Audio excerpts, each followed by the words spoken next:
Hola, buenas tardes, ¿cómo le va? Buenas tardes, doctor. Buenas tardes, ¿cómo le Hola, va, profe, buenas tardes. Bueno, ¿cómo andan? Muy bien. Buenas tardes. Bueno, me alegro, che. Me alegro.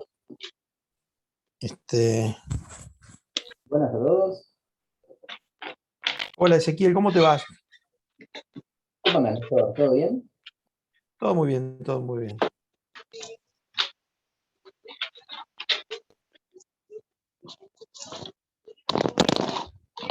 Sorry, no me pueden hablar. Bueno, por ejemplo, Cecilia, tenías que, en algún momento, no sé si sos vos, o muteate porque se está escuchando el sonido ambiente. Mira, Eh, discúlpeme. No, Discúlpeme. no, perfecto. Ahí te no hay, está el productor atrás, ahí tuyo acomodándote, como en un canal de televisión. Muy bien. Em,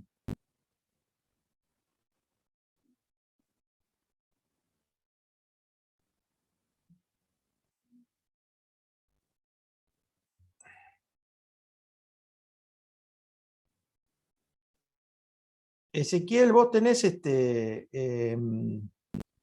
la dirección del grupo, la administración.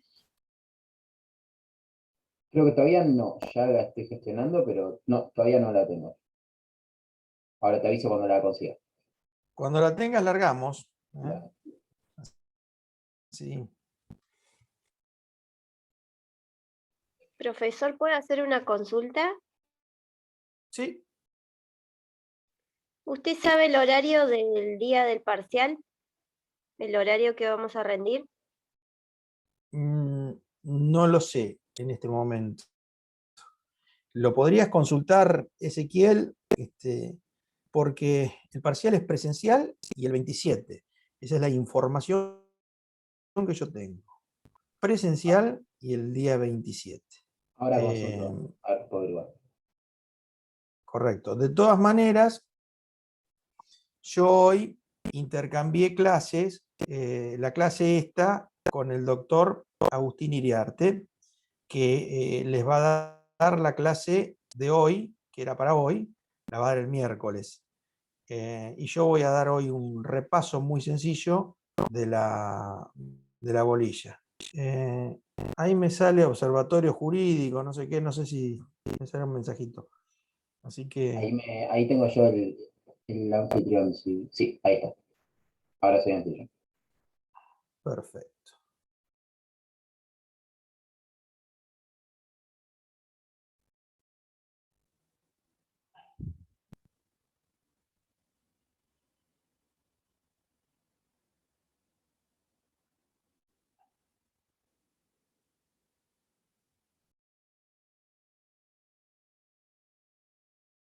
mientras se Bueno, averigua su parcial.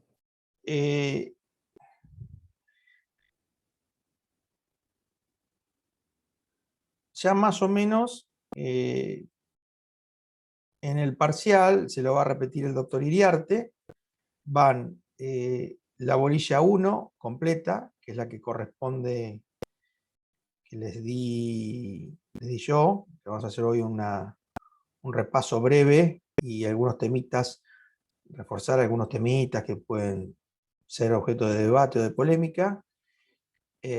Ahí con Agustín preparamos unos cuadros perdón, con Ezequiel, y Ezequiel se los va a explicar después. La bolilla 2 la vieron toda con el doctor Tamone. Ya el doctor Tamone dio varias clases los lunes y ya finalizó la bolilla 2. Tengan muy en cuenta las clases del doctor, por favor. La bolilla 3 es la bolilla que pertenece al titular, se dio en las plenarias, y también tengo entendido que para aquellos que estén incluidos en el programa de elementos de actuación profesional, o sea, el programa anterior, tienen dentro del programa abogado e universidad, o sea, universidad y facultad. Cuando estudien estos temas, tengan siempre presente que tanto en este tipo de órganos, un poco se reproduce esa división de poderes o de funciones. Entonces, sepan, y en un momento había una serie de preguntas en la Secretaría de Impresiones, en la fotocopiadora que le llaman, sobre los temas más importantes de esto. Yo no lo voy a tocar al tema abogado porque lo dio en una clase plenaria, tengo entendido, el doctor Bustos, que es un conocido integrante de la colegiación, involucrado, digamos, integra el colegio de abogados del Departamento Judicial de Mar del Plata, y también creo que universidad lo vieron. Así que bueno, aquellos que lo tengan no lo voy a dar yo, ni siquiera a repasar, pero sí les voy a decir que hagan mucho hincapié le decía, en base a las funciones, esta división de funciones, qué órganos tiene el Colegio de Abogados Departamental, eso lo tienen que estudiar de la Ley 5177, y tanto a nivel colegio como a nivel el colegio provincial, qué órganos existen en unos y qué órganos existen en otros. Y las facultades de esos órganos, por ejemplo, cómo está integrado el Tribunal de Disciplina, qué digamos, sanciones puede imponer, etc. Lo mismo a nivel universidad. Ustedes saben que cómo están compuestos los claustros, que a los 3 clásicos claustros se ha agregado hace poco el claustro de los no docentes, que un poco esta situación del estatuto de la universidad responde a la reforma universitaria y al gobierno tripartito, en el cual involucran a docentes, a graduados, y también, por supuesto, a ustedes, los estudiantes, que intervienen activamente del gobierno, y cómo son las elecciones de cada claustro,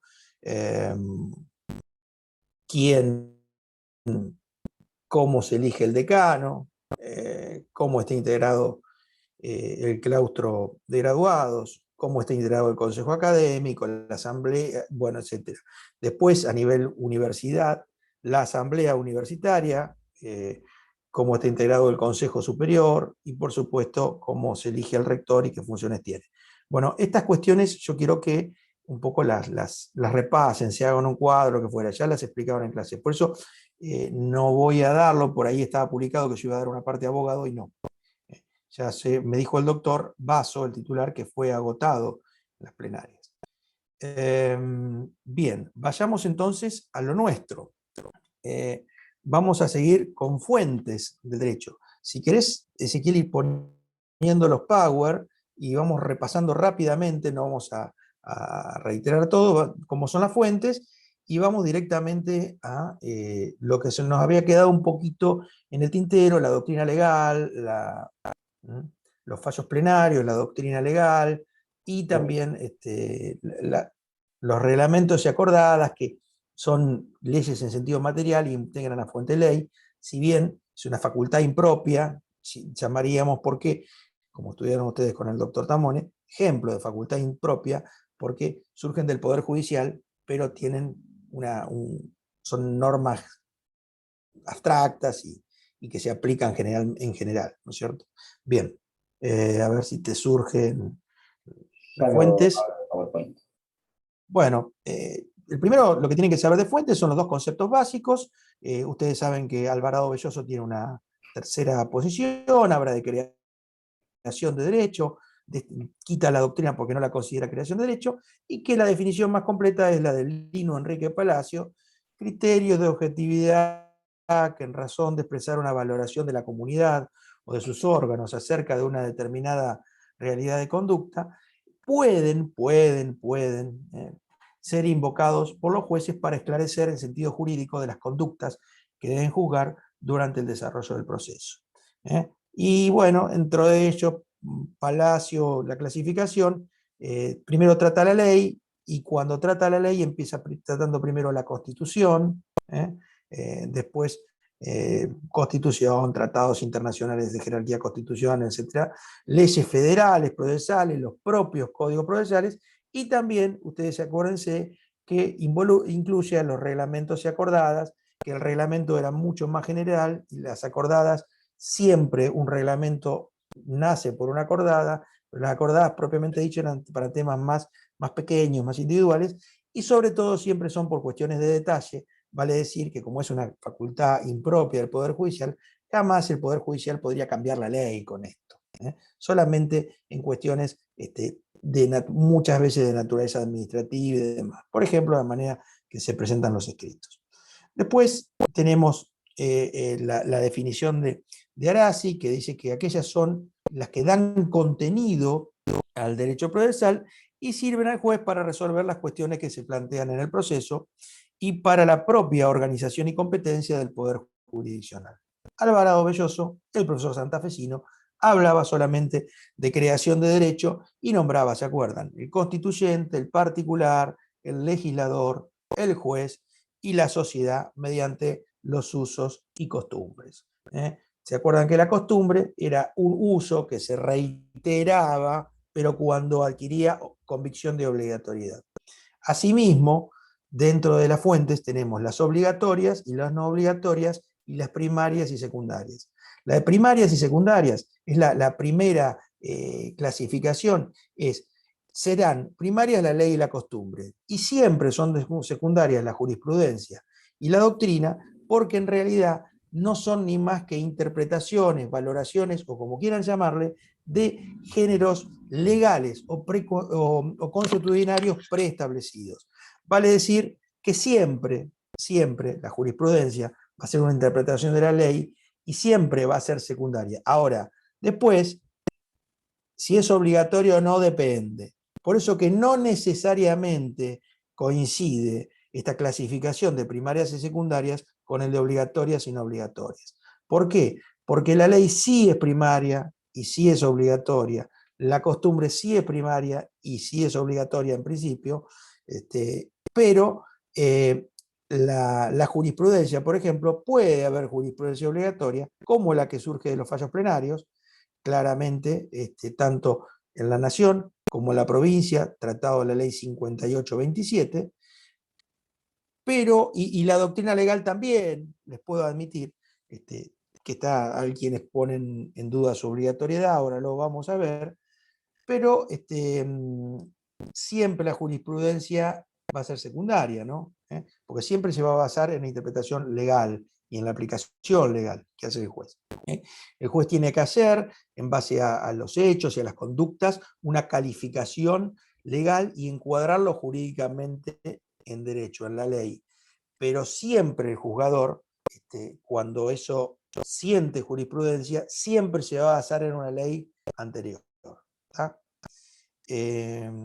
Nosotros tenemos jueces de derecho y no jueces de equidad, como vieron con el doctor Tamón.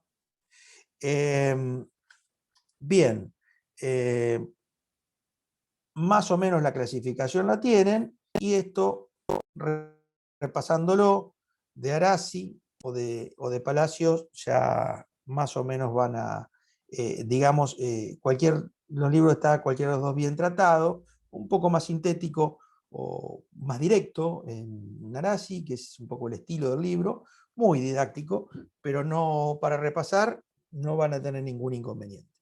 Después, en el tratamiento, cuando tratamos primero la ley, bueno, Palacio divide, habla de la Constitución, y dice que la Constitución hay como dos vertientes. Una parte que se refiere a la administración de la justicia o a la organización del Poder Judicial, por ejemplo, el artículo 116, por ejemplo, el artículo 117, por ejemplo, el artículo 5, que faculta a las provincias a organizar, dictar sus constituciones, el 108 y siguientes, etc. Bien.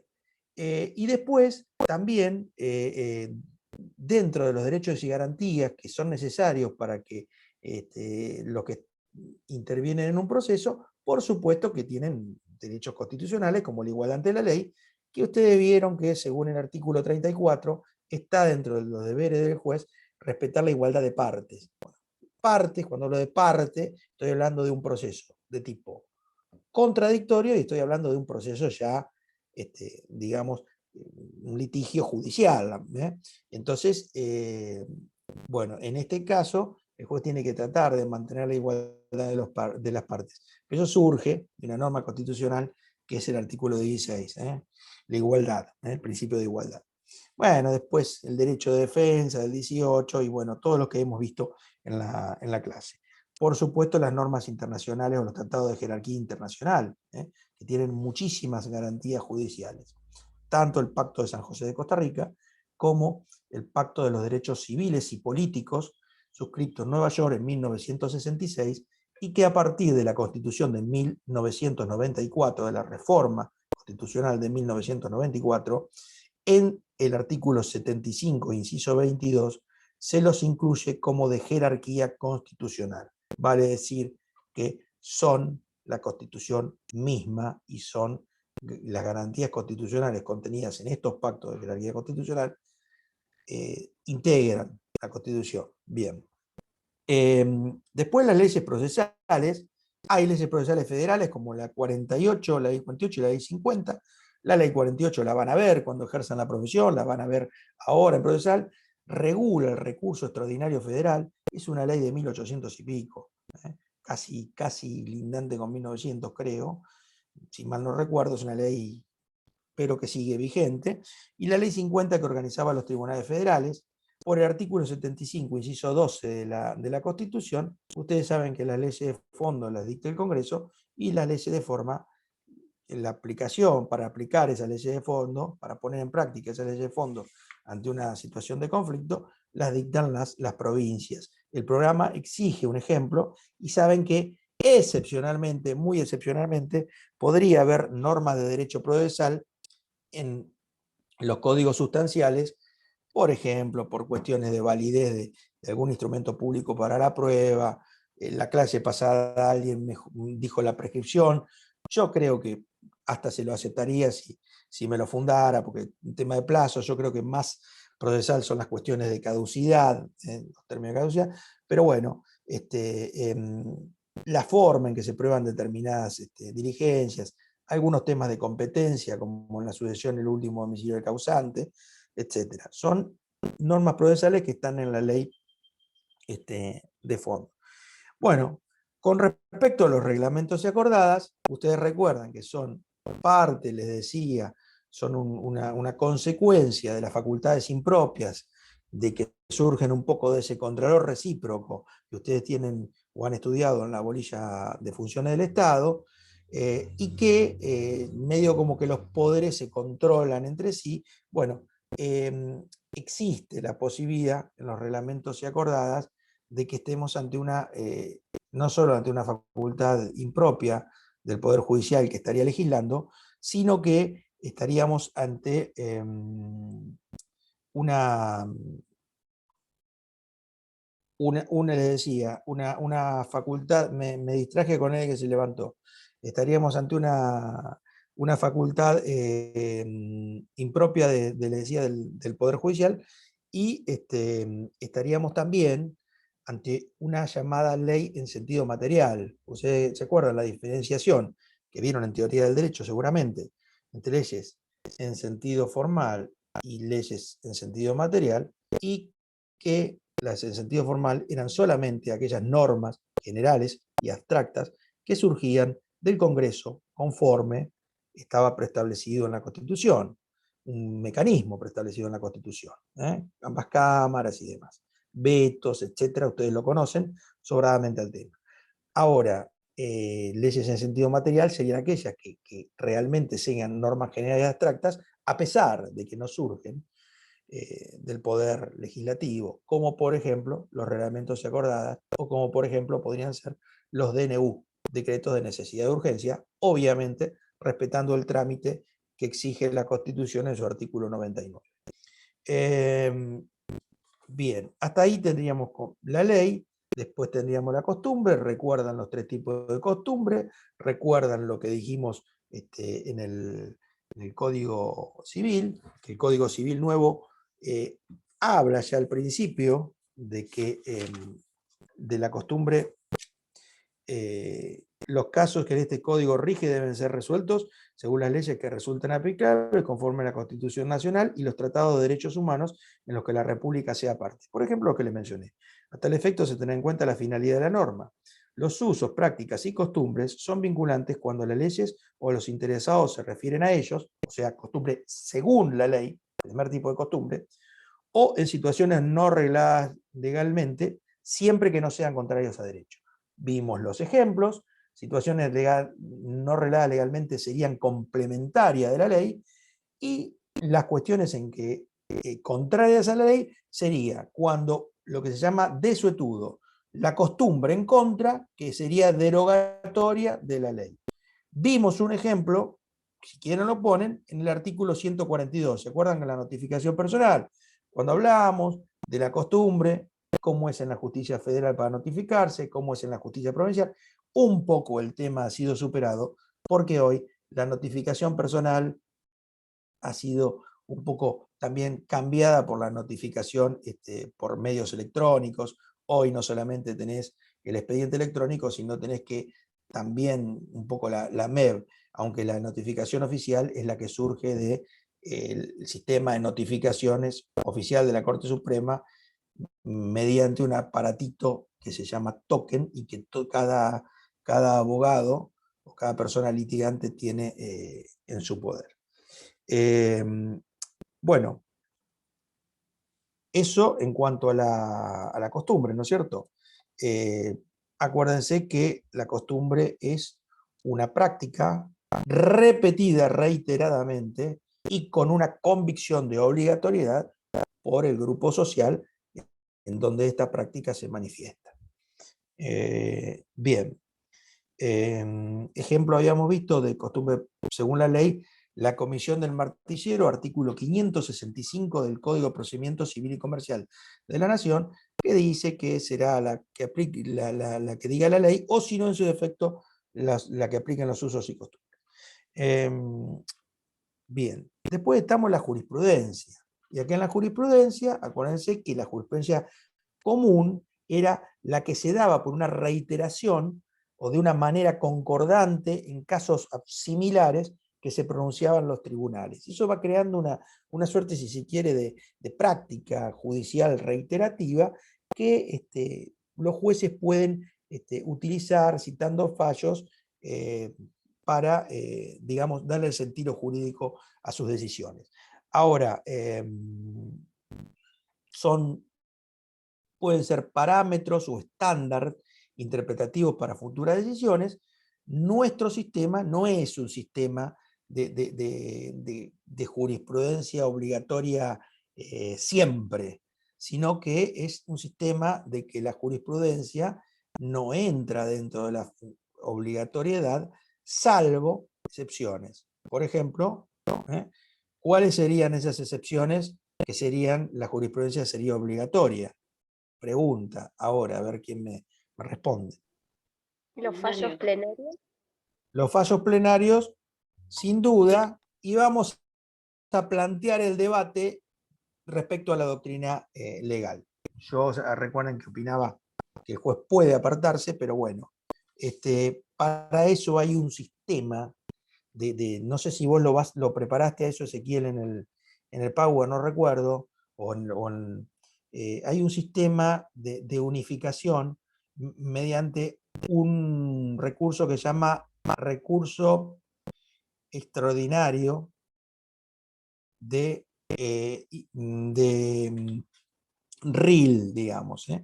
Recurso extraordinario de aplicación de la ley o doctrina legal. A ver. Extraordinario inaplicabilidad de ley. De inaplicabilidad de la ley o doctrina legal.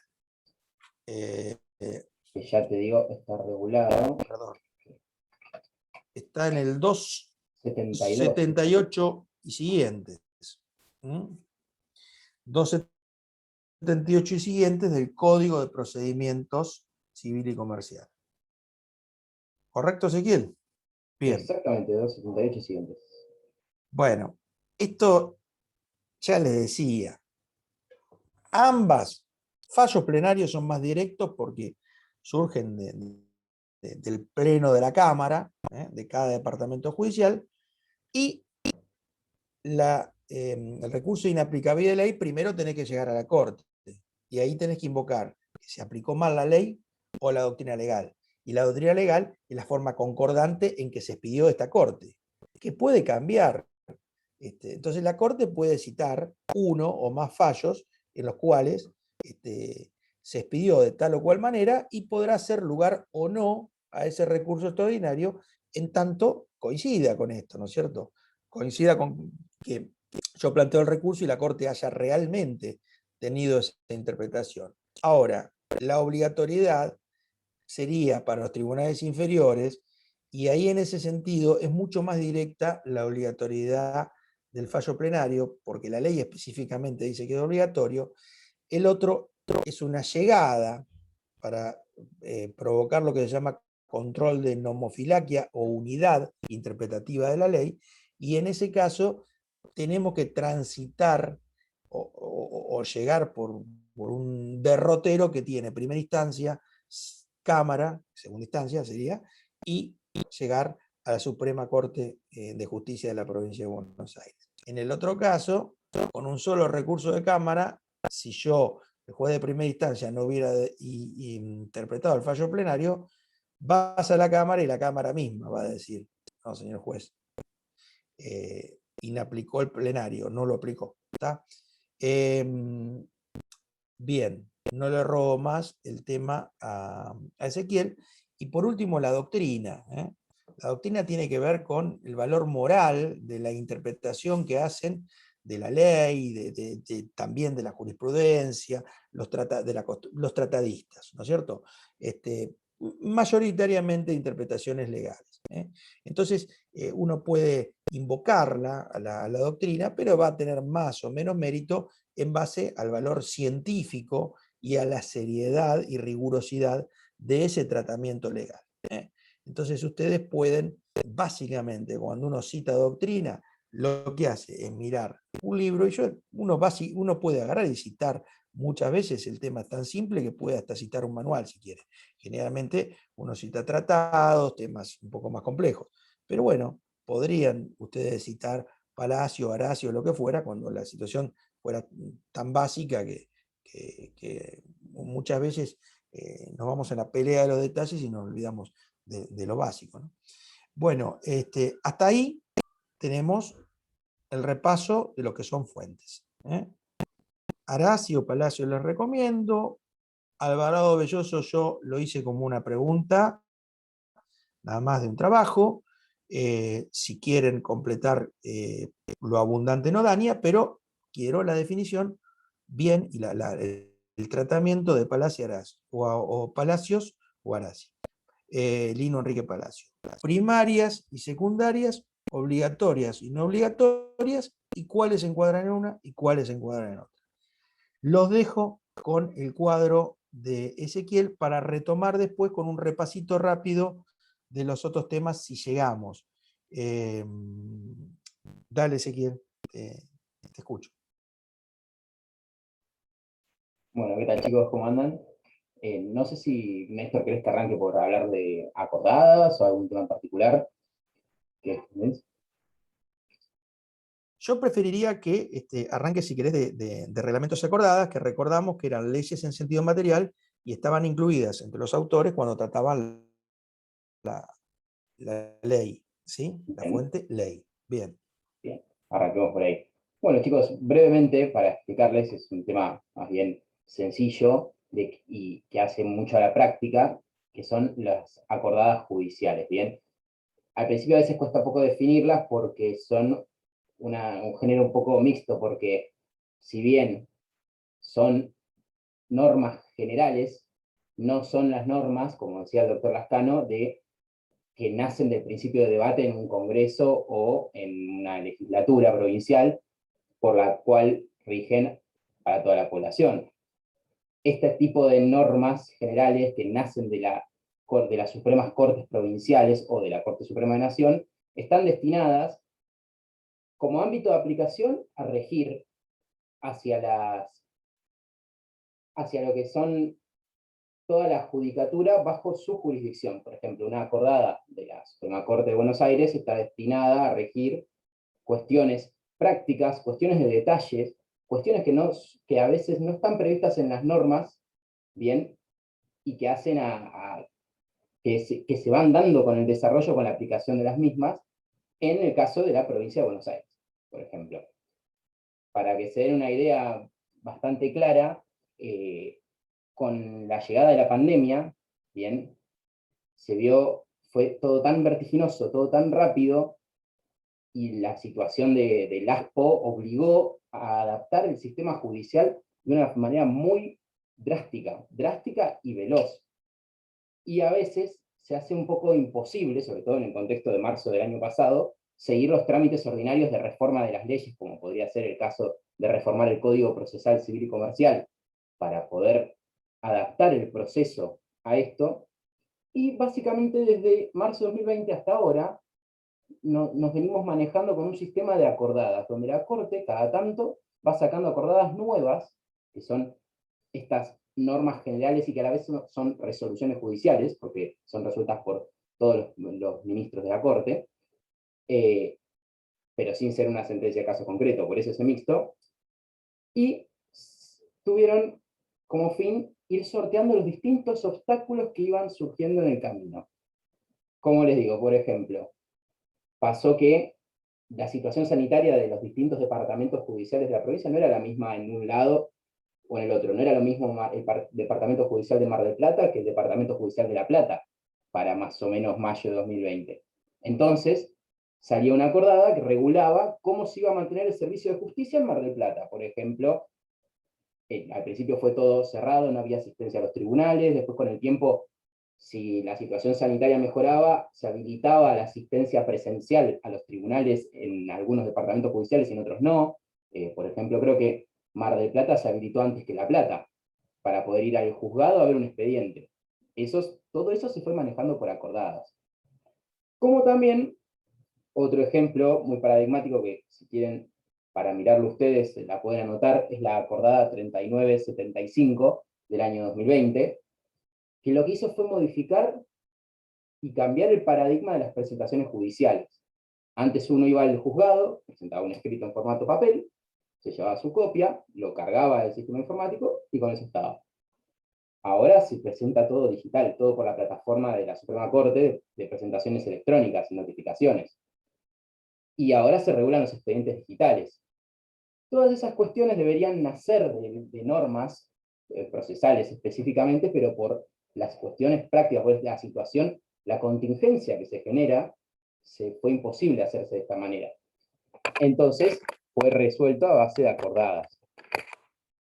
Otro ejemplo de una acordada a nivel nación ya, muy importante, que la van a ver más adelante, sobre todo en procesal civil, la van a tener que estudiar a fondo en ese momento, es la acordada 4 del 2007, de la Corte Suprema de Justicia de la Nación. ¿Qué es lo que pasa? el Código Procesal regula o recepta lo que es, y mejor dicho, la Ley 48, el recurso extraordinario federal, ¿bien? Ante la Corte Suprema. Pero la presentación del recurso, cómo llego yo desde pensar en un recurso hasta presentárselo a la Corte, tiene diversas particularidades que no están reguladas en la norma. Por eso la Corte Suprema dictó esta acordada que dice cuáles tienen que ser los márgenes del escrito, cuántos renglones pueden ponerse por cada página, cuál es el interlineado de cada una de esas páginas, si hay una queja porque se deniega el extraordinario, de cuántas páginas puede ser, reglamenta lo que es un formulario donde se tienen que señalar cuestiones específicas antes de pasar a lo que es el escrito. Todo eso hace una acordada, reglamenta, ¿bien? Ordena, llena los pequeños vacíos que la práctica hace notar en las normas procesales, ¿bien? Ahora bien, no sé si alguno tiene alguna duda hasta acá de acordadas, particularmente. Silencio atroz. Ezequiel, Diga, buenas tardes. Alejandro. Con respecto a acordadas, también se puede tomar todo lo que, porque yo leí en el libro de Palacio, donde dice que acordadas también se denomina a lo que es el manejo de los empleados. Exacto. Ustedes van a ver, el doctor Basso les habla de las atribuciones de la Suprema Corte, sí, si no lo hizo ahora lo va a hacer en cualquier momento en las plenarias, que están reguladas en el artículo, si mal no recuerdo, denme un segundo que lo reviso, el artículo 32 de la ley 5827, sí, estoy seguro que es este, el artículo 32, que son las atribuciones. Dentro de esas atribuciones ustedes se van a encontrar una cantidad importante de facultades que tiene la Suprema Corte de la Provincia de Buenos Aires, que tienen que ver y que terminan efectivizándose a través de las acordadas. Por ejemplo, disponer la feria judicial, modificar el horario de las oficinas del Poder Judicial.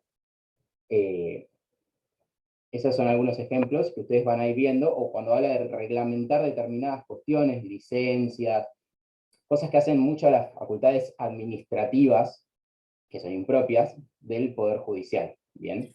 El nombramiento de los empleados, por ejemplo, también. Tal cual, y así.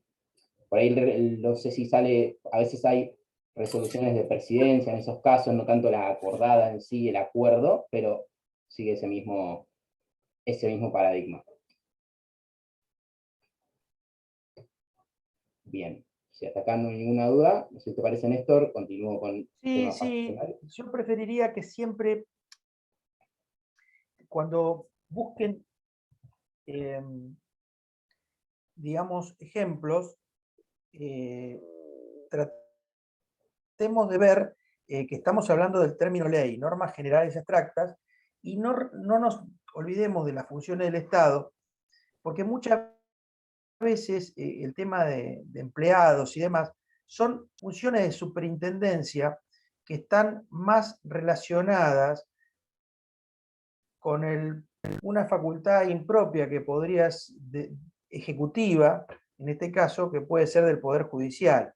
Pues, por ejemplo, cuando ustedes vieron ejemplos de facultades propias e impropias, dijeron, bueno, el Poder Legislativo legisla, pero ¿qué facultades tiene de tipo impropias? Vale decir, ¿qué facultades podría tener el Poder Legislativo en las cuales pudiera interpretarse en esencia o que son más de naturaleza judicial o que son más de naturaleza administrativa?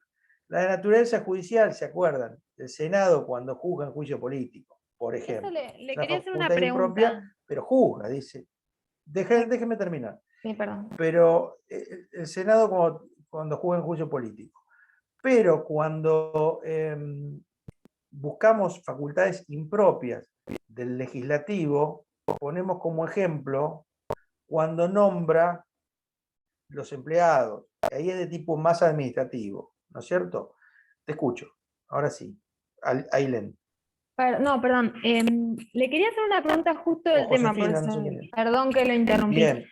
No, quería terminar quedó con claro. esto, ¿viste? Porque... Sí.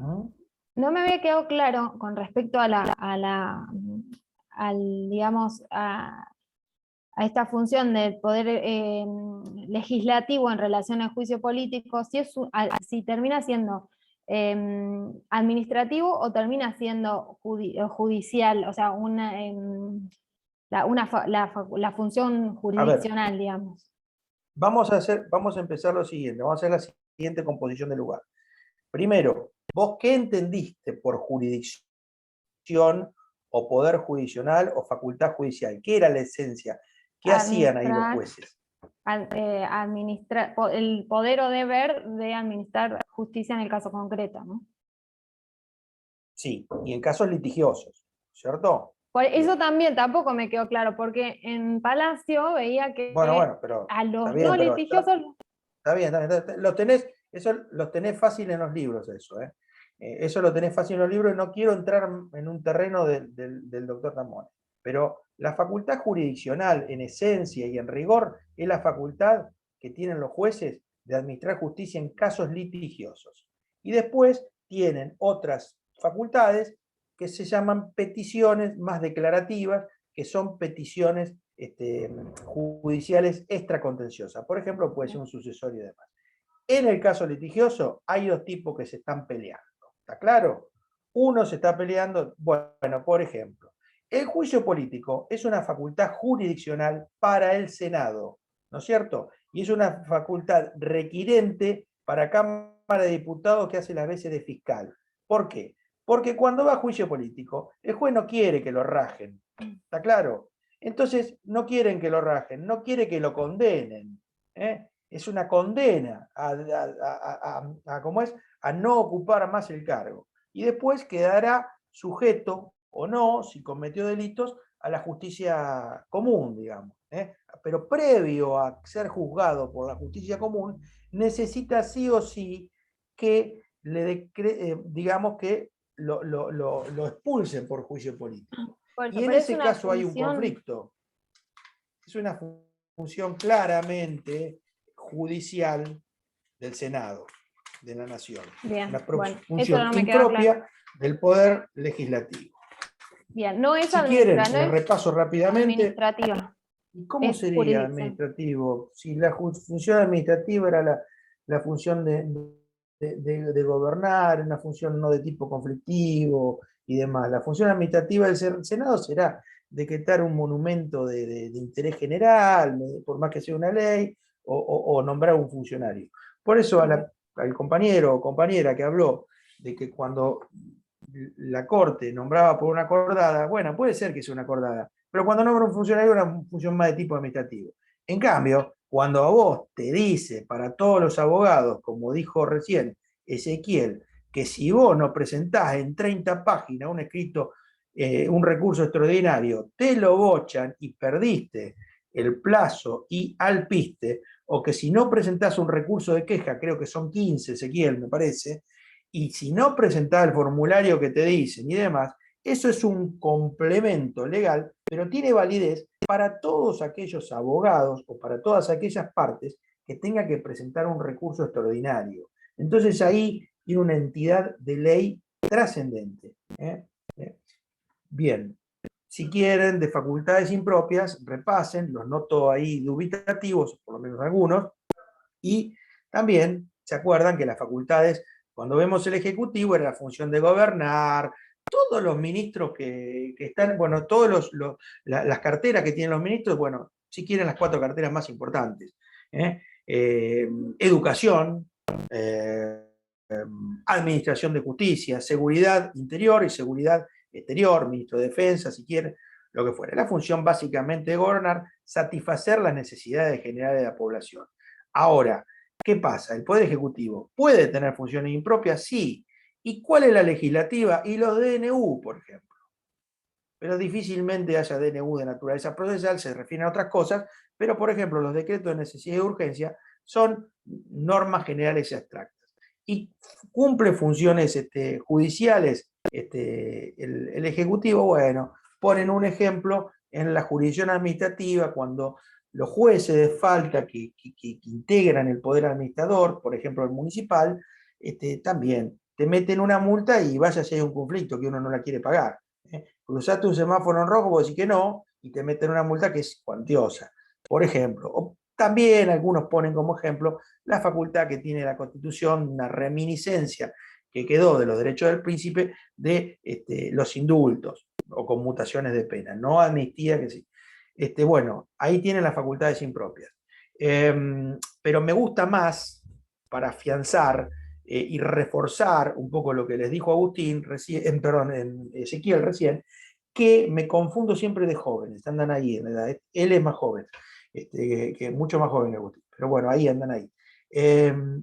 Yo les digo que cuando busquen el ejemplo, vayan a lo más fácil, vayan a lo más básico, vayan a lo más fuerte. Y lo más fuerte es, por ejemplo, cuando en una acordada la ley te dice, la corte, por ejemplo, cualquiera, tenés que hacer un escrito en formulario A4, así. Ahora no tiene tanto que ver porque con lo electrónico ha cambiado mucho eso, ¿no es cierto? Pero, digamos, tiene que estar el nombre de abogado completo, el tomo y el folio, según la competencia, si es federal será de la Cámara Federal pertinente, o si actúa en el Colegio Público de Abogados en Capital Federal, el tomo y folio del Colegio Público, y si es acá en la provincia de Buenos Aires, cualquiera de los colegios públicos de los departamentos judiciales que ustedes conocen, por ejemplo, de Mar del Plata, y tomo, folio, la parte a la que, si es apoderado especial o general, reiterar qué domicilio tiene constituido en el estudio profesional, el domicilio físico profesional, reiterar el domicilio electrónico, bueno, una serie de requisitos que están en una acordada. Miren, anécdota. No sé si para ustedes ya no se acordarán porque son alumnos y jóvenes de lo electrónico. Pero en su momento, cuando recién surgieron las computadoras, había una impresora que era una que se llamaba Epson, que yo tengo algunas clases impresas todavía con esa impresora, también me acuerdo, que hacía formulario continuo. Entonces todos los abogados imprimían en formulario continuo.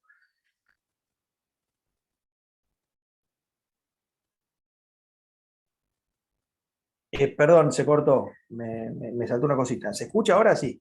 Bueno, todos los abogados imprimían el formulario continuo y el formulario continuo salía de una sola faz. Y entonces eran todos escritos de oficio y realmente era todo formulario continuo. Imagínense que más o menos en A4 creo que son 23 renglones lo que dice la acordada 214 de su momento, viejísima, y ahora, y en formulario continuo eran como 60. Y realmente era muy difícil leerlo cuando te llevaba, bueno, esa demanda y demás. En un momento la Corte dijo, no, hay que guardar espacio y medio, 2 espacios, no más de 23 renglones, formulario A4, etcétera, etcétera, etcétera, y hay que escribir anverso y reverso de la página. Eso es lo que completa un poco, si vos querés hacer una demanda, irás al 330, pero a su vez tenés que ir a la acordada. Si querés plantear un recurso, irás al 280, pero estoy hablando del RIL, recurso inaplicable de ley o de opinión legal, y tendrás que ir a la acordada. Bien, seguimos ese. Bien, seguimos. Entonces, no me quiero liquidar este tema sin dar un ejemplo, un pequeño ejemplo, o mostrarlo, por lo menos trabajarlo a la cancha. Ahí les voy a compartir pantalla. Denme un segundo. Esto está en la página. Ahí está. Para que vean cómo es una acordada. No sé si ahí están viendo. Tiene que subir todo. Sí, confirmen si se ve. Sí, se ve, Sí, se ve. Bien, a mí me pasó, yo trabajo en un estudio jurídico y arranqué 3 meses antes de la pandemia, 4 meses. Iba a tribunales, hablaba con todo el mundo, conocía gente que encima de ser re charlatán me encanta. De repente, de la noche a la mañana, viene la pandemia y empezamos a regirnos por las acordadas. Entonces, era lunes tras lunes, o cada 2 semanas, mirar la página de la Corte y esperar a ver qué salía para saber cómo seguíamos en esta etapa de transición de lo que fue el expediente papel al expediente digital. Y como les decía, una acordada es, por un lado, una norma general, circunscripta al ámbito del Poder Judicial, y a la vez es una resolución judicial. Y esta es la estructura que tienen. que dice acuerdo, tiene el número, el 3975 del año 2020. El visto son los antecedentes, ¿bien?, que habilitan el dictado de esta acordada, por ejemplo. El considerando, que son las razones que llevan a la necesidad de dictar este acuerdo, y luego de los considerandos viene la parte resolutiva o el acuerdo propiamente dicho. Este acuerdo 3975 que les digo específicamente, lo que hace es aprobar un reglamento para realizar escritos, dictar resoluciones, actuaciones, diligencias y sobre los expedientes judiciales. Abarca un montón de aspectos. Establece el ámbito de cuándo empieza a entrar en vigencia. Como les decía, ese carácter general que tiene en el artículo 2, les dice que se hace saber que el régimen que se establece en el presente es de carácter general y complementario de otras disposiciones. Y esto muy importante también, que una vez que entra en vigencia se deroga, por ejemplo, el acuerdo 2514, que es con el que los abogados estudiaban a la hora de hacer un escrito antes de que llegara este acordado, por lo que se regían todos los juzgados del Poder Judicial bonaerense para presentar un escrito, supónganse. Y a lo último, una vez que finaliza con la firma de los ministros de la Corte esta acordada, tenemos el anexo.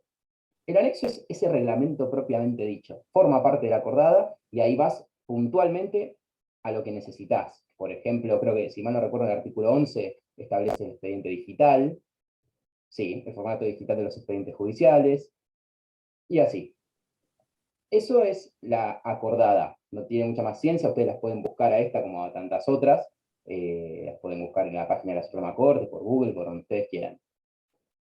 Eso era lo que quería bajarles a la cancha, de acordadas de cómo son. Porque una vez uno explica, o a uno le explican y no las ve, entonces están como en el imaginario.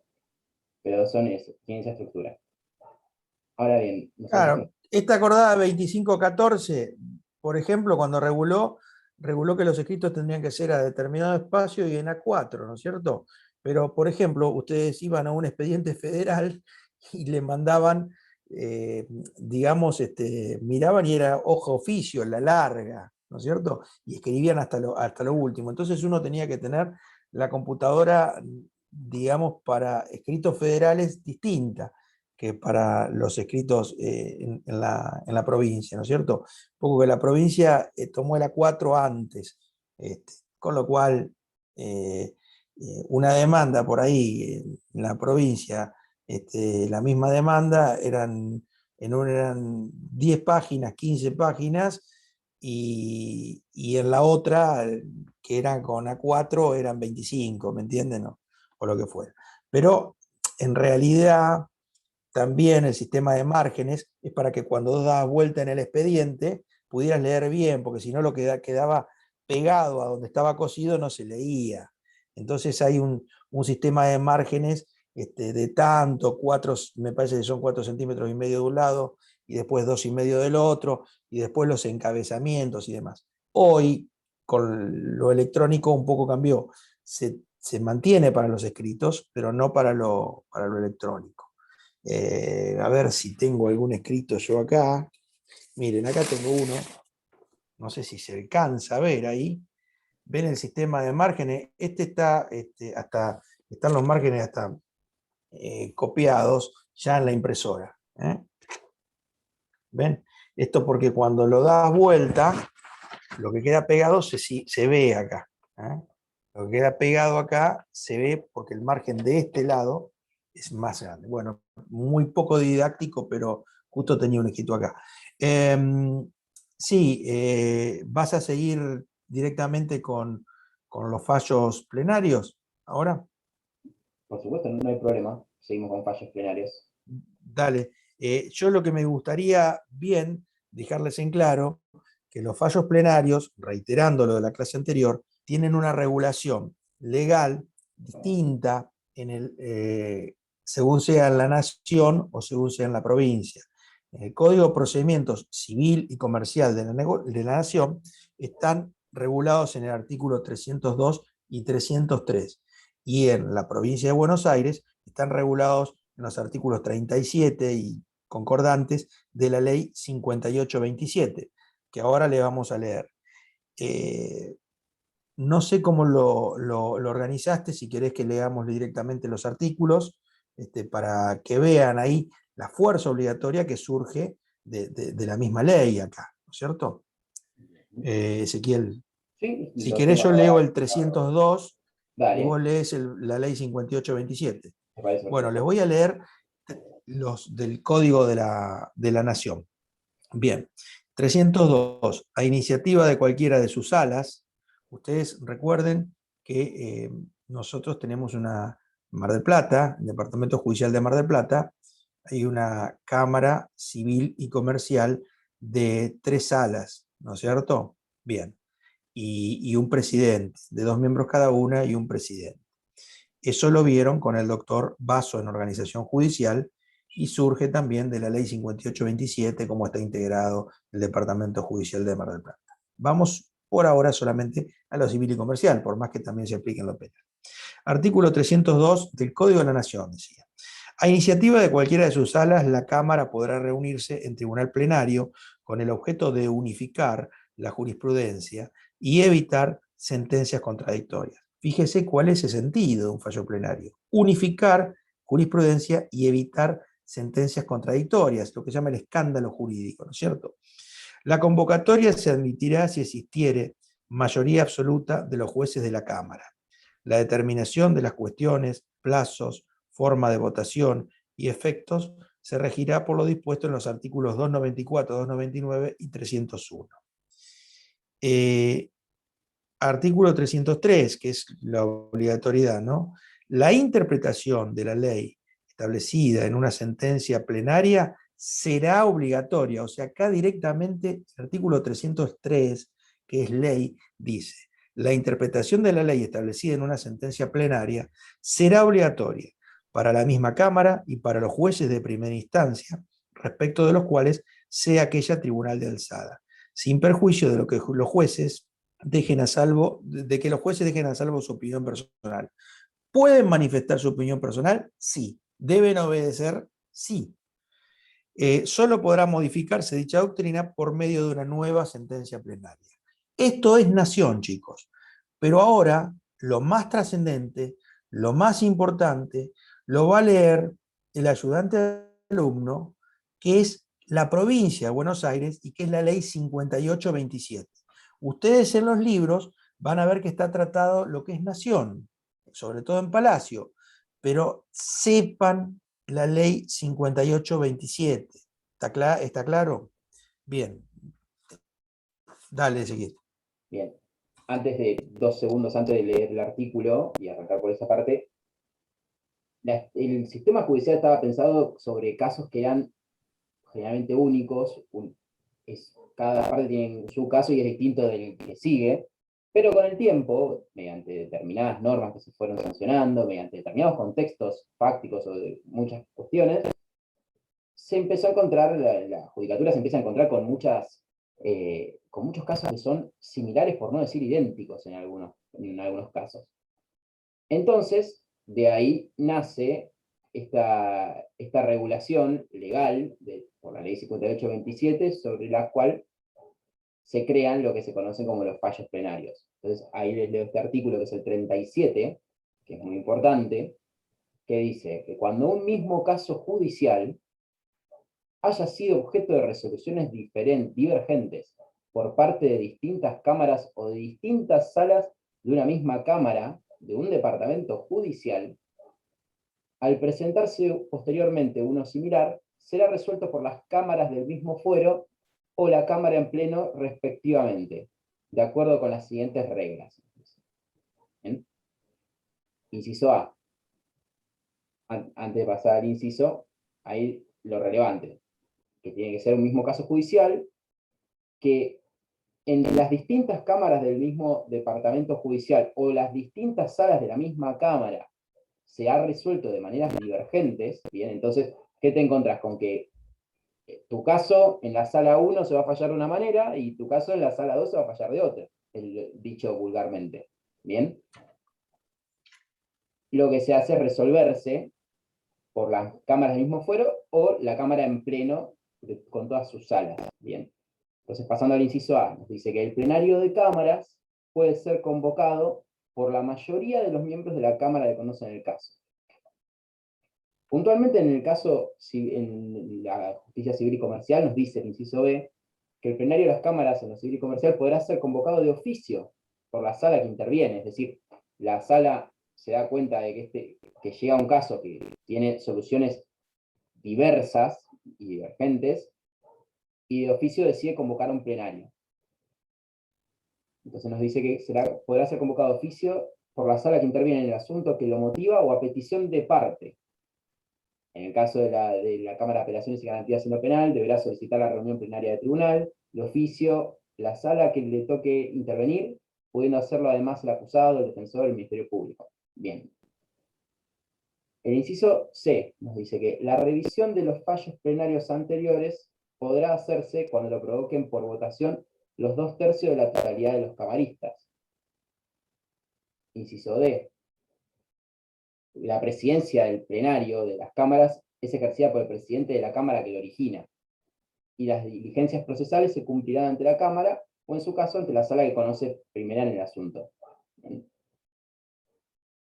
Inciso E, nos da una pauta para mayorías, para definir las mayorías a la hora de decidir. Cuando se trate de cámaras de 6 miembros, que están divididas en 2 salas de 3 miembros cada una, y el resultado de la votación impidiera el pronunciamiento plenario, el tribunal se integrará con el presidente restante de la restante cámara del mismo departamento judicial. Y uno de los más importantes, para mí, el inciso quizás más importante, es el F, que nos dice que, sin perjuicio de las disposiciones que sobre el recurso de inaplicabilidad de ley contiene la Constitución, la interpretación de las normas legales será obligatoria para las salas de la misma Cámara y jueces, acá se entiende jueces de primera instancia, del departamento judicial. Eso es muy importante porque es la ley la que nos está marcando que, dictado un fallo plenario por la Cámara de Apelaciones en lo Civil y Comercial de Mar del Plata, ese fallo, lo que se decida, la cuestión jurídica que se resuelva, va a ser obligatoria para las 3 salas de la Cámara de Apelaciones y para todos los jueces civiles y comerciales de primera instancia del Departamento Judicial de Mar del Plata. Excepto esta dispensa que hace sobre el recurso de inaplicabilidad de ley o doctrina legal. Ahí uno podría preguntarse de dónde viene esto, y sale un poco con la lógica. No puede una Cámara condicionar a la Suprema Corte de la provincia, a su superior tribunal, en cuanto a la interpretación de una ley, de las normas. Bien, como ven, yendo al fallo plenario, porque lo último que hizo podríamos ponerlo en debate justamente con un fallo que vamos a leer, ambos ordenamientos, tanto el Código Nación como el Código Provincia, procesales, civiles y comerciales, por supuesto, en Nación, en su artículo 303, dice de la obligatoriedad para la Cámara y sus salas y para los tribunales inferiores. Si ustedes, lo mismo dice la ley 5827, que acaba de leer Ezequiel, el inciso F, de que el artículo creo que era el 37. Claramente la ley dice que es obligatorio. Ahora bien, esto hace que sea muchísimo más directa la obligatoriedad, porque acá surge claramente, como decía Ezequiel, de la ley. En el tema de doctrina legal, les voy a leer, si me permitís, no sé si lo tenías preparado, así vamos redondeando, un fallito de la Cámara de acá. O sea, la jurisprudencia plenaria es obligatoria para la Cámara y las salas que dependen de ella, y también es obligatorio para los jueces inferiores. Y si yo les preguntara cuáles serían los jueces inferiores civiles y comerciales en Mar del Plata que deberían obedecer un fallo plenario, ¿cuántos serían esos jueces? En base a lo que ustedes estudiaron o vieron con el doctor Basso, ¿Qué jueces civiles y comerciales? ¿Cuántos serían más o menos? ¿Cuántos juzgados hay en Mar del Plata? 16 16, juzgados. ¿no? 16 juzgados civiles y comerciales. 16 juzgados ¿Habría que algunos otros jueces? ¿Habría algunos otros jueces para los cuales sería obligatorio el fallo plenario?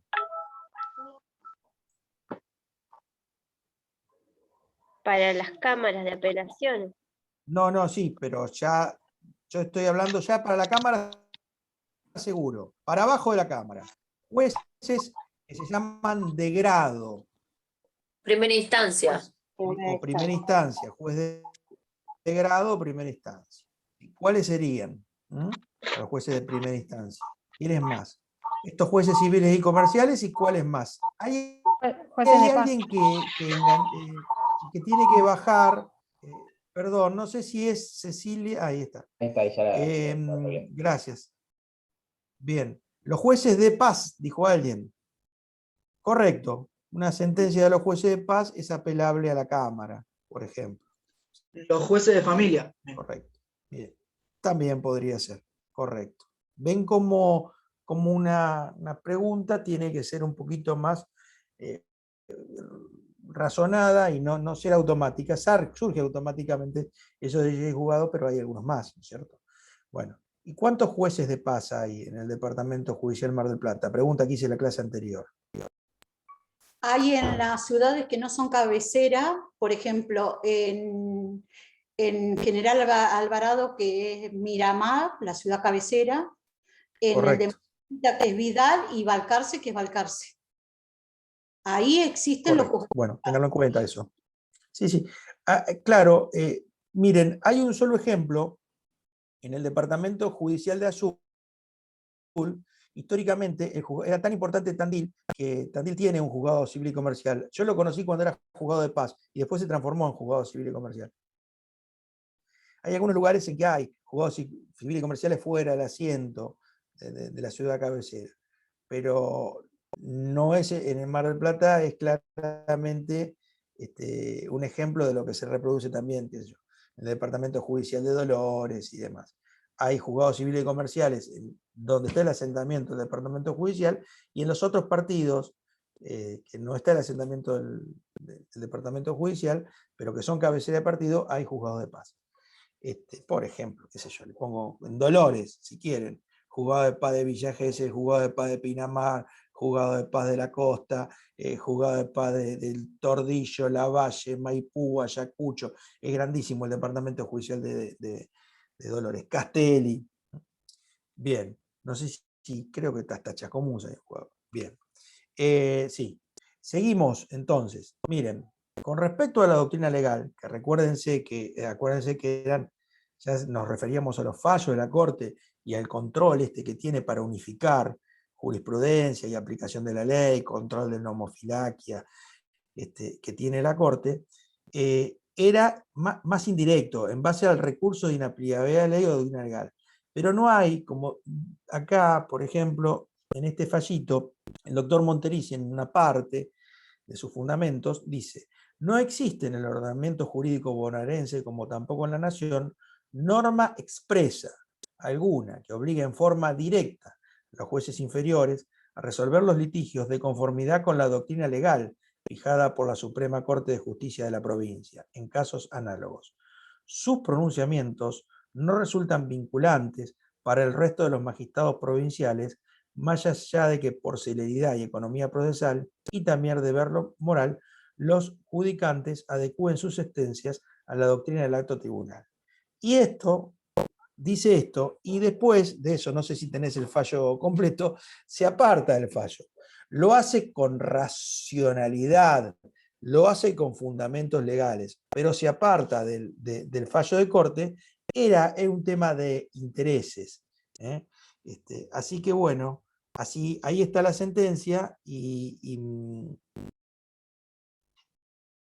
en una parte dice: en concordancia con la precitada opinión de la Suprema Corte, expondré seguidamente las razones que estimo convincentes, decisivas y atinentes y que permiten arribar a una solución diversa a la que se desprende de la doctrina legal en materia de tasa de interés moratorio. Y hace un análisis de tipo actual, de inflacionario, economía, tasa de interés y demás, y un poco también que la misma Corte había ido cambiando su jurisprudencia y no aplica la doctrina legal que está vigente, sino que se aparta. Lo hace racionalmente, lo hace fundamentalmente, pero se aparta. Obviamente que siempre está la posibilidad de que alguien plantee un RIL y que la Corte confirme o no esto.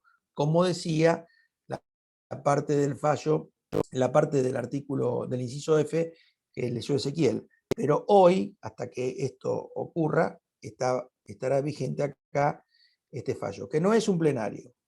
Bien. Y, o sea, no es de todas las salas, sino esto es sala 2, creo que es. Bueno, chicos, miren, con respecto al resto de Ezequiel, ¿querías agregar algo más? Porque ya estamos con poquito tiempo. No, nada más, ha quedado todo de acuerdo. Perfecto. Chicos, con respecto bueno, si querés, el fallo completo se lo subís a la página para que los chicos lo puedan leer, pero básicamente la hojita esa que vos le pusiste, ese es el meollo de la cuestión, que no es vinculante, que no hay ninguna norma legal, como sí la hay en los plenarios. Con respecto a esta bolilla, tienen que saber bien la diferencia entre las normas sustanciales, que ellas de los códigos de fondo que regulaban bienes de vida, etcétera, con las normas procesales. La primera, las sustanciales, le pueden dar contenido a la sentencia, y las otras dirán el qué y el quién de la decisión, cómo llegamos a esta decisión. Repasen esto está muy bien tratado en Palacio, también hace lo propio Arasi. Ya hablamos de la anécdota bíblica del David y el Goliat y demás, y que cuando la sociedad se organizó y para que no fuera la ley del más fuerte y todo justicia por mano propia, tuvieron que organizarse los mecanismos necesarios para que mediante un proceso se diriman determinados conflictos. Y ahí empezó la importancia y la esencia de lo que nosotros entendemos por derecho procesal. Porque en general las normas que regulan los bienes de vida, lamentablemente, muchas veces se violan y hay que reparar al damnificado. Y hay que hacerlo civilizadamente, mediante un método de conflictos, resolutivo de conflictos civilizado, mediante un método que garantice la paz, y ese es el proceso, sea penal, civil y comercial, laboral, etc. Después, en cuanto a que el derecho es autónomo, claramente es autónomo, tiene una autonomía hasta didáctica, lo estamos teniendo hoy, tiene respecto al derecho sustancial, tiene una autonomía legislativa, también la conocen, siempre hablamos de códigos de procedimiento distintos del Código Civil y Comercial, por ejemplo. Tiene una autonomía didáctica, tiene autonomía legislativa, tiene autonomía científica, hay obras científicas específicas sobre derecho procesal. Vale decir que con respecto a la autonomía no hay duda. Y con respecto a que es de carácter público, lo es porque interviene el poder público del Estado. Lo es porque interviene el poder público del Estado, porque el juez tiene una preeminencia, inclusive respecto a las partes, porque integra un poder del Estado, el judicial. Después, con respecto a la bolilla del doctor Tamone, la bolilla del doctor Lapadula la deben tener fresquita. Los temas que van de la bolilla 5, presten mucha atención, los va a dar el doctor Iriarte el miércoles. Los temas de la bolilla 3 son los temas que dieron en las plenarias. El doctor Iriarte les dio la bolilla de juez, muy importante que sepan cuáles son las facultades de los jueces, tanto las disciplinarias del 35 como las ordenatorias e instructorias del 36. Las ordenatorias son un poco para mantener la prolijidad, valga la tautología, ordenar un poquito el proceso, y las instructorias ya el juez se quiere meter un poco en averiguar la verdad. Instructoria o instrucción es un sinónimo que usa, una palabra que se usa mucho en penal. Instrucción era la parte investigativa, ¿está claro? Entonces, cuando ustedes quieren saber si una de las facultades del 36 es instructoria o no, tienen que fijarse si el juez está investigando. Si el juez llama a un perito para que aclare o a las partes y demás. Bueno, ahí veremos si está, o a testigos. Ahí está un poco metiéndose en el meollo a ver qué es verdad y qué no es verdad. Y si llama a las partes para una audiencia de conciliación y demás, bueno, ahí veremos que es de otra naturaleza. Segundo tema, los deberes del juez del 34, también tienen que saberlo. El principal deber es el deber de resolver y fundar. Fundar y fundar conforme a las previsiones legales. ¿Tá? Fundar toda ¿Ese tu sentencia barbijo, Mar? interlocutoria. Bueno, acá tenemos una interrupción. Sí, y después, también importante en la bolilla del doctor Iriarte, sin perjuicio de cómo se designan los jueces, tanto en la nación como en la provincia, cómo está integrado el Consejo de la Magistratura en la nación y la provincia, cómo pueden ser removidos los jueces, nación, provincia, y acuérdense siempre que hay dos órdenes, superiores, que son los de la corte, inferiores, que son todos los que están abajo. No es lo mismo en cuanto a la designación, en cuanto a la remuneración, un inferior que un superior. Si no, les hacen ¿cómo se designan los jueces? Me dicen, Poder Ejecutivo con acuerdo del Senado, y me ponen todo, fenómeno, está incompleta la respuesta porque faltan los superiores. O sea, Poder Ejecutivo con acuerdo del Senado, con propuesta de una terna del Consejo de la Magistratura, fenómeno. Y después faltan los superiores, ¿no es cierto? Bien, que son Poder Ejecutivo con acuerdo del Senado, eso ya lo saben. Bien, otra cosita más. Recusación y excusación. Acuérdense que la recusación la promueven las partes. La finalidad es mantener la imparcialidad del juzgador. No la parcialidad, que todos me ponen parcialidad, no, imparcialidad. Que el juez no esté comprometido con la decisión de la causa, por ejemplo. Sea por su relación con las partes, o por qué sé yo, por prejuzgamiento, por su, etc. Tienen esas causales del artículo 17 son taxativas. ¿Qué significa? Que son esas, no otras. Ahora, en la excusación, que es cuando el juez, él se aparta por sí, se inhibe si quieren, por este tipo de cuestiones, ya no es taxativo la cuestión y podría ser por algunas cuestiones de decoro, etc. ¿Está claro? Bueno, acuérdense que es un remedio legal a la recusación que tienen las partes para apartar a un juez que consideran parcial, no a un juez que consideran imparcial. Justamente la imparcialidad es un valor, es algo bueno, es un valor que se busca en el juez, no que se quiere quitarle al juez o al proceso. Chicos, los esperamos entonces el 27. Esto es presencial. Seguramente vamos a ver si hacemos preguntas a desarrollar. No sabemos todavía cómo va a ser el examen, pero bueno, los esperamos el 27. Es escrito presencial. Cualquier cuestión se comunican con el doctor Iriarte el miércoles y nos hacen saber con interacción cualquier inconveniente, pero es presencial el examen. Profe, le hago una Por lo consulta. menos hasta ahora es así. ¿Es en el mismo horario de clase? Celeste. Sí. Eso lo vamos a publicar al horario. Lo van a tener que ver, el doctor Iriarte lo va a decir. Generalmente Listo, gracias, lo hacemos en horario de clase porque es presencial en el horario de clase. Lo que pasa es que después, cuando era por Zoom, la duda surge porque cuando lo hicimos por Zoom, ustedes recuerdan que hacíamos un examen y todas las comisiones daban en el mismo momento. En distintas comisiones sí, pero más o menos en el mismo horario. Nosotros aquí seguramente es lo más posible que sea en horario de clase y presencial.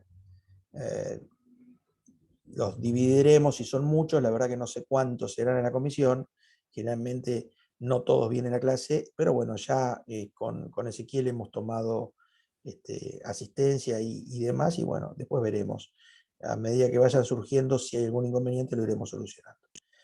Chicos, bueno, Palacio, Arasi, clases, código procesal, cuando lo hemos citado, ley 5827, ley 5177 o el estatuto de la universidad si correspondiere, y les deseo mucha suerte. Hasta luego, entonces. Muchas Gracias, gracias. profe, buenas noches. Gracias, doctor. Gracias. Gracias. Muchas gracias.